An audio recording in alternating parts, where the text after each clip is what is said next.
আসসালামু আলাইকুম রহমতুল্লাহ।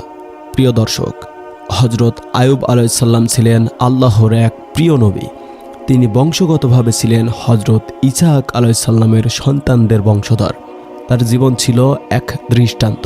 আল্লাহ তাকে অপার ধন সম্পদ, বিশাল জমিদারি, প্রচুর পশু সম্পদ, শতাধিক চাকর বাকর এবং সুন্দর সন্তানটির মাধ্যমে ভরপুর এক রাজকীয় জীবন দান করেছিলেন। চারিদিকে ছিল তার দানশীলতার খ্যাতি। তিনি গরিব দুঃখীদের সাহায্য করতেন নিয়মিত এবং কখনো গর্ব করতেন না। মানুষ তাকে শ্রদ্ধা করত, শুধু তার ঐশ্বর্যের জন্য নয়, বরং তার বিনয়ী চরিত্র ও ধার্মিক জীবনের জন্য। আয়ুব আলাইসাল্লামের এই ইমানদার জীবন দেখে ইবলিশ হিংসায় কাতর হয়ে যায়। সে আল্লাহর দরবারে গিয়ে অভিযোগ করে, আয়ুব তো শুধু তোমার ইবাদত করে, কারণ তুমি তাকে সব কিছু দিয়েছ। তার ধন, সন্তান আর সম্মান ছিনিয়ে নাও, দেখবে সে কেমন তোমাকে অস্বীকার করে। আল্লাহ ইবলিশকে অনুমতি দেন, কিন্তু বলেন, তুমি শুধু তার ধন সম্পদ ও সন্তানদের ক্ষতি করতে পারো, কিন্তু তার প্রাণ ও ইমানের উপর হাত দেবে না। ইবলিশ আনন্দে ফিরে আসে, কারণ সে জানত একে একে যদি সব নেওয়া যায়, মানুষ আল্লাহর উপর থেকে মুখ ফিরিয়ে নেয়।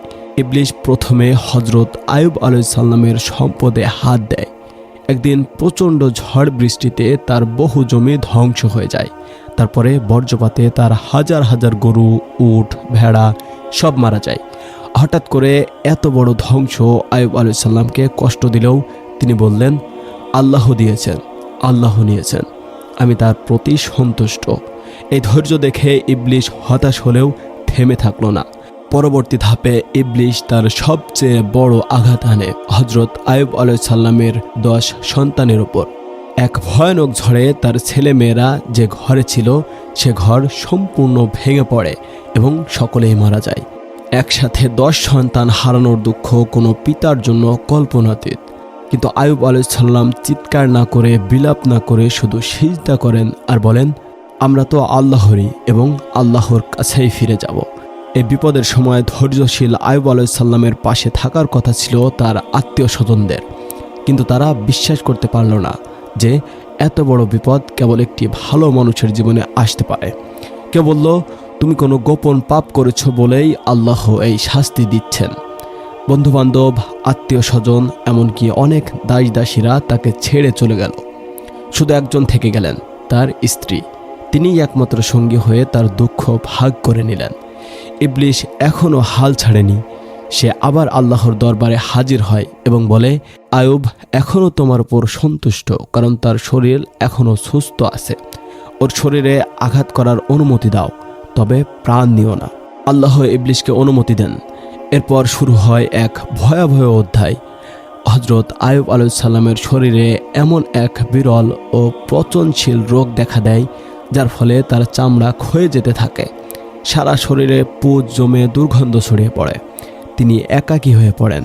চারপাশে কেউ থাকতো না, কেবল তার স্ত্রী পাশে থেকে সেবা করতেন। এই রোগের কারণে সমাজের মানুষ শুধু তাকে ত্যাগ করেইনি, তাকে ঘৃণা করতে শুরু করে। অনেকে বলেন, এই লোকের কাছাকাছি থাকলে এই রোগ ছড়িয়ে পড়বে। তার শহরের মানুষ তাকে শহরের বাইরে এক ছোট পরিত্যক্ত জায়গায় রেখে যায়। সেই স্থান ছিল ধুলি ও পাথরে ভরা, ছায়া নেই, খাবারও নেই। তার স্ত্রী প্রতিদিন কাজ করে সামান্য খাবার এনে দিতেন। তবু হজরত আয়ুব আলাইসাল্লাম কোনোদিন অভিযোগ করেননি। একাকিত্বে তিনি শুধু একটাই কথা বলতেন, হে আমার রব, তুমি জানো আমার অবস্থা, আমি ধৈর্য ধরছি, কারণ তুমি আমাকে পরীক্ষা করছো। এই রোগ, দারিদ্র, সন্তানহীনতা এবং সমাজচ্যুতি, এই চতুর্মুখী পরীক্ষার সময়কাল ছিল প্রায় 18 বছর।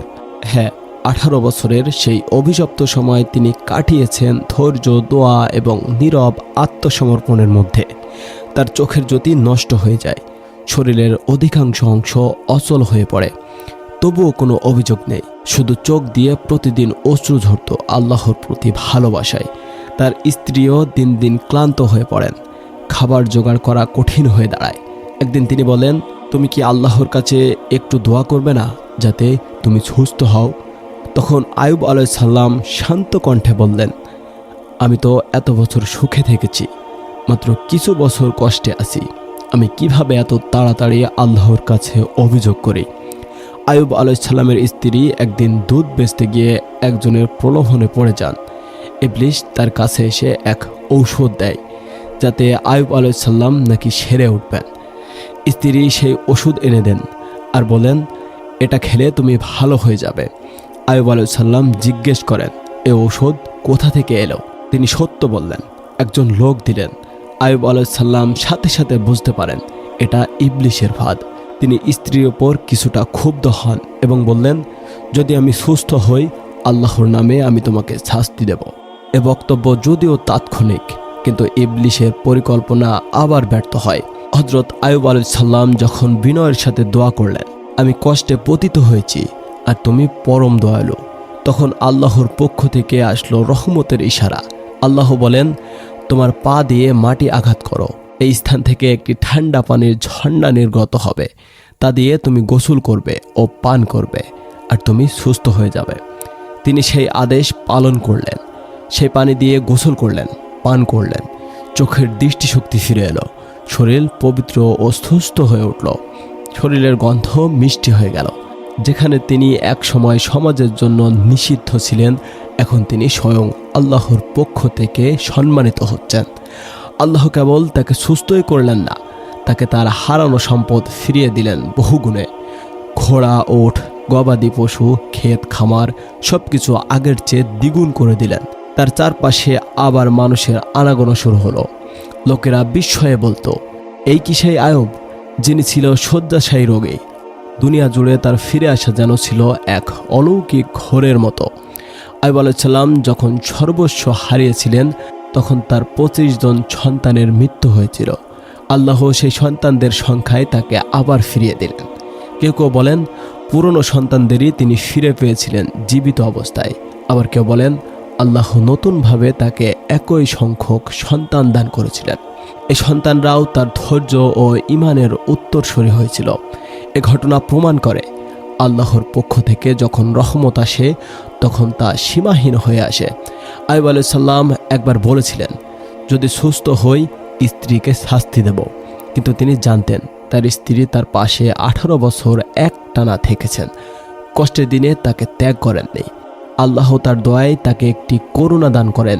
আল্লাহ বলেন, তুমি একটি আটি করে নাও যাতে 100টা শলাকা থাকে, তারপর সেটি দিয়ে একবার স্ত্রীকে ছোঁয়াও, তাহলে তোমার কসম পূর্ণ হবে আর তাকে সত্যিকারের শাস্তি দিতেও হবে না। এভাবেই আল্লাহ তার কসমও পূরণ করালেন, আবার স্ত্রীর প্রতি অবিচারও করতে দিলেন না।